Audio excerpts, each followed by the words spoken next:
3.5 years ago, I was involved in an extramarital affair. And during that time, I was convinced that I was with someone that I needed to be with for the rest of my life. I found out about it about 6 months after it sort of started. During that time, I felt an emptiness that I'd never felt before because I was so hardened about my decision, but could see whether I was trying to deny it or not, how it was affecting all that was involved, mostly my wife and my family. I filed for divorce. I never presented him with the papers. Well, actually, I presented him with the papers a day after he had moved back in to show him how serious I was and that this is how far it had brought me. But it took courage to lean on God instead of leaning on the message from a lot of people that said, you're right, this is horrible and there's no reason to keep this type of person in the house. I believe that that is the only reason that I am still here today, married, is by the graces that God has given me through the power of the rosary and Mary's example and through what I learned through the scriptures and the catechism. Looking back, it was a very dark time in my life, perhaps the most difficult struggle. I was frozen, laying in that bed day after day, just paralyzed. I didn't know. I felt like I was in a catch-22 where I couldn't go any direction and be okay.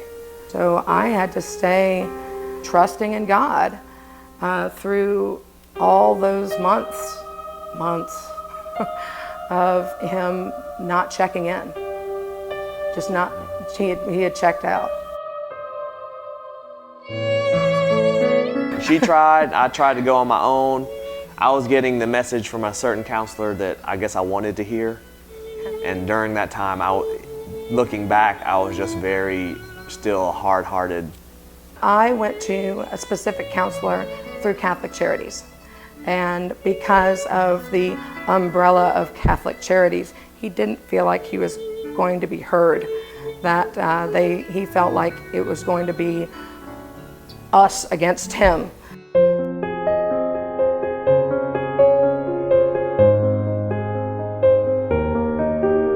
As time progressed and I invited God back into my life, I realized that he sent his Holy Spirit to fortify our marriage, to send courage into both of our hearts.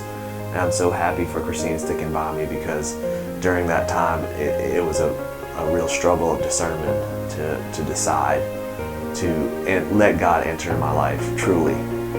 And I have so many blessings as a result of that experience. I wouldn't wish it upon anyone, but I never imagined that would ever happen to our marriage, but it did. And we're standing here today as strong as we've ever been as a result of that. And it's all to the thanks of God.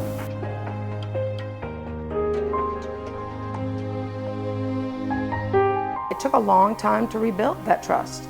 I think that sometimes, because I'm not prayed up enough or I just let the devil into my thoughts, I still wonder and have trust issues, but I have to offer him up. And I know that he probably has his issues from time to time too. We all do.